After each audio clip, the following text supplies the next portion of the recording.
Hey everyone, J-Rob Plays here, and it's been a few weeks that I've been talking about putting together a Rossi video, and now I'm trying to get this out. That way you have a chance, an opportunity to look over if he's going to be right for you, since we only have a few days until the event is over that you'll be able to pick him up easily.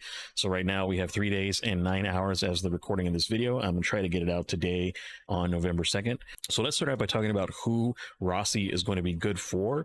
Rossi is going to be for somebody who has already probably invested in the two characters that he kind of straddles between. So if you already have put investment into Ningfei, and most Ningfeis are of course going to have the maxed out Mahama Yuri, and you also already have invested a bit in Helhest, you'll notice again with Rossi you're going to be sharing her Yoshimoto bow and his Mahama Yuri. And of course, Helhest is going to be using this bow because you're going to be running Rural Contravene with Helhest, or Queensbreaker as people know it from Destiny 2.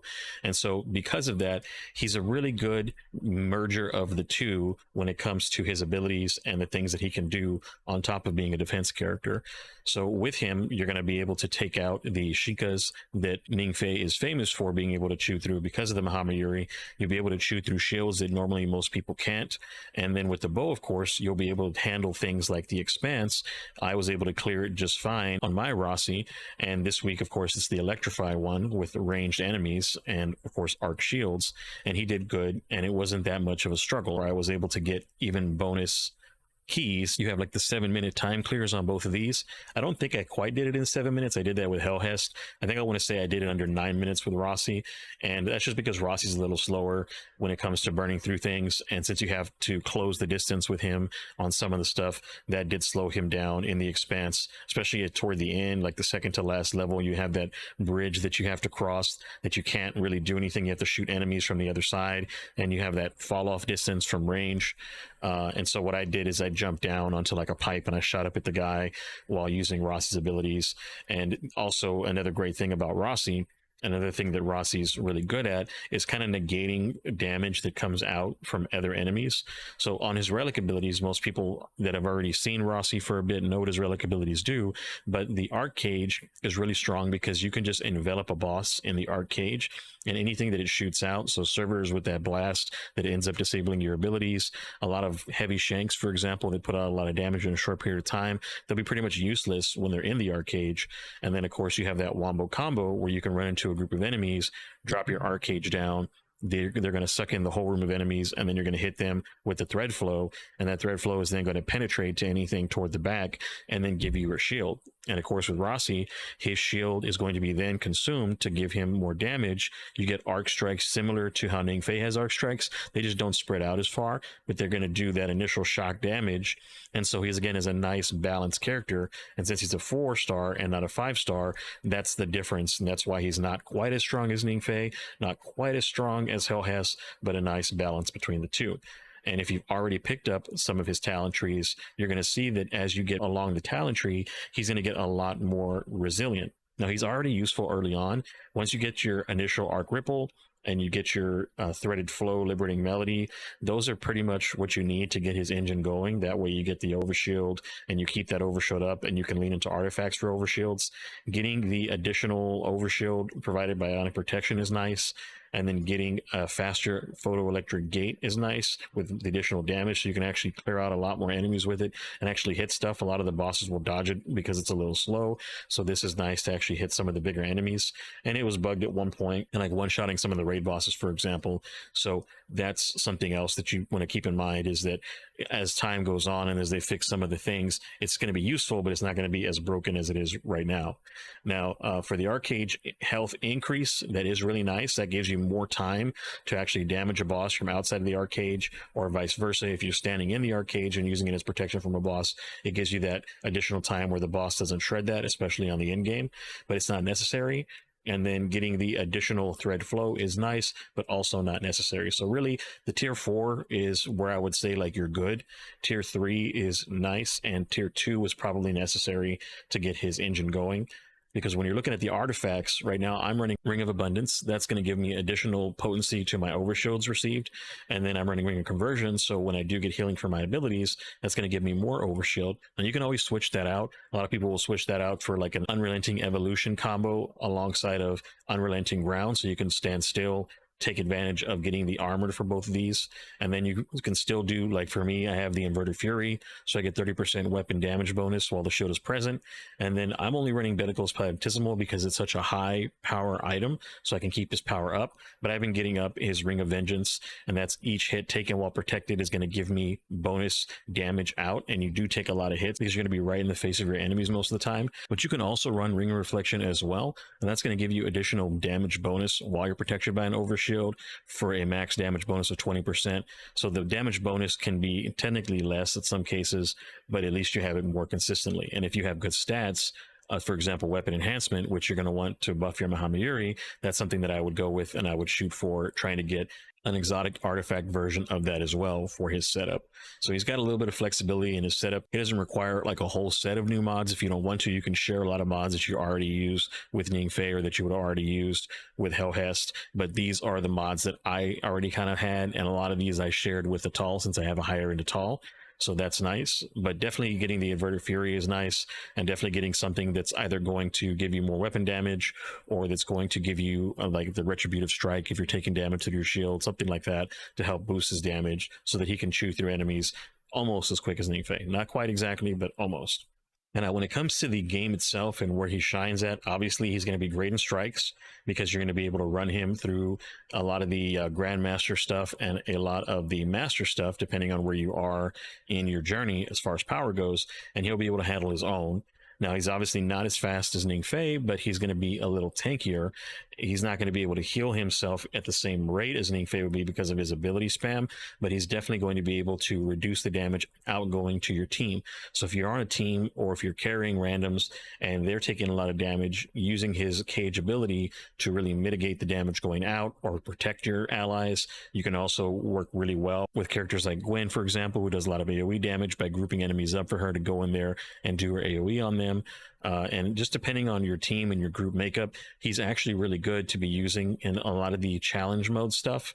He's really good as well in the legendary campaign. I ran through a Revelations last week with him, and it was no problem. Like, I didn't even struggle at all, and he wasn't even like that high of recommended power above it at the time that I did it. I did it really early on, and it was no issue. And this is the one where the wizard is kind of flying around, and she's moving and dodging things and summoning stuff, and there's a bunch of stuff on the ground coming at you, and he just tanks it all, and he can just basically, again, cover the wizard. The wizard can't do anything damage wise, and as long as you're keeping your head on a swivel and you're not getting killed by a swarm of thrall, exploding cursed thrall, you're going to burn through this particular activity with him whenever it is his week.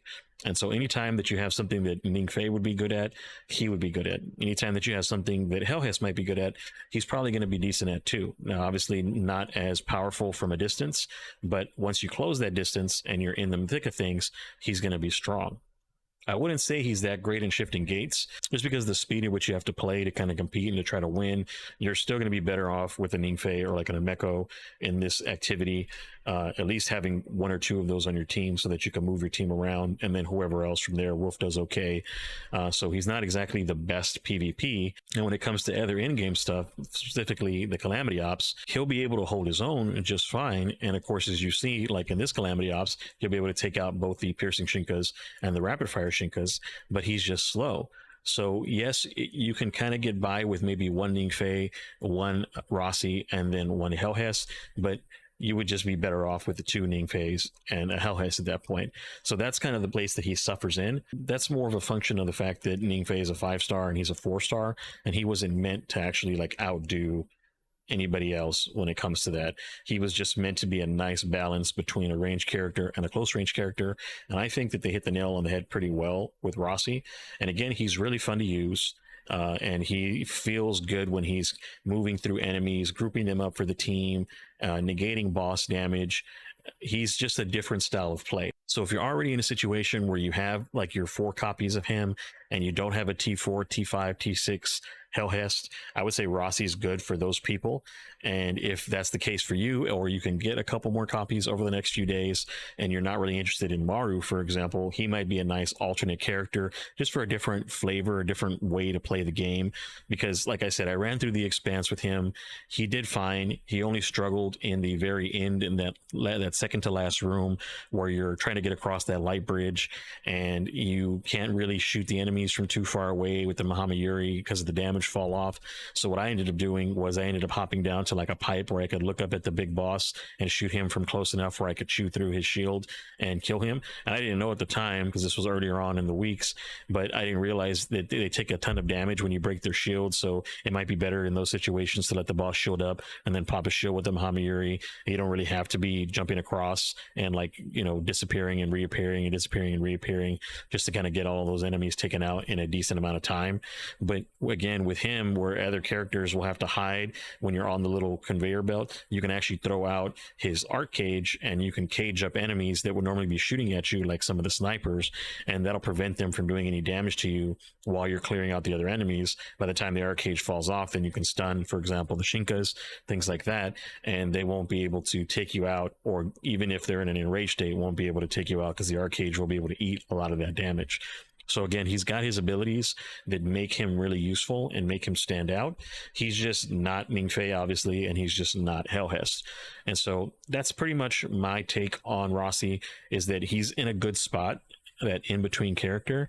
You know, he's kind of in the situation where if you look at other characters that are like that, like Yomeko, for example, who is in a really good spot herself for debuffing and still being a ranged damage character, but she was getting out damaged and was getting outplayed by Tan for a period of time.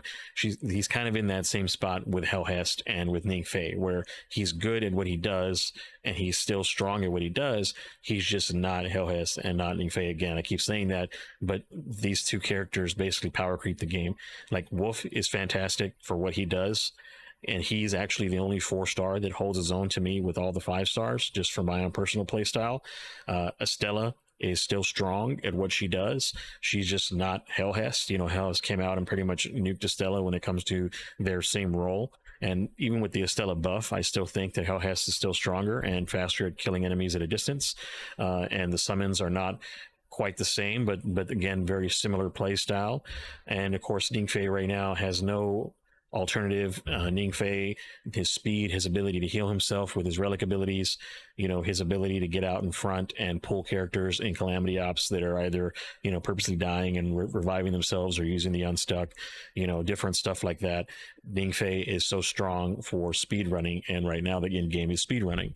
Yolder is strong when it comes to her defense abilities and her basically being unstoppable. So it's going to be interesting to see how good Maru is later on next week, because Maru is going to share some of that same space with Yolder with her ability to get shields. But the difference is Maru's supposed to also get speed boosts. And again, we'll see if those abilities from what we've had kind of leaked from the beta alpha stages have carried over. We know that Helhest initially was supposed to have a grapple that didn't make it over. She's supposed to have a bunch of different things that didn't make it over. I think she even had a drone itself that didn't make it over, one of the drone types, a shield drone that didn't make it over, for example. I guess they were thinking she's going to be just way too powerful compared to what she already is, and she's already so strong. So we'll see once we get our hands on Maru where they fall. But to answer the question about Rossi-11, great character, really cool that he kind of shares the same weapons with 2 of the best characters in the game, because that makes him a nice middle ground between the 2. And if you're kind of bored of Helhest or you're bored of Ningfei and you want to still play an arc activity, or you want to fill that arc role in any of the in-game stuff, especially if you're running a legendary campaign for the week and you're just not wanting to run something that you've been doing over and over again, instead of running Ningfei, you can challenge yourself to run Rossi and try to get it done under the same time. Same thing with the Helhest levels. He's just a fun character, in my opinion, and he's a pretty cool character in general when it comes to his story and his lore.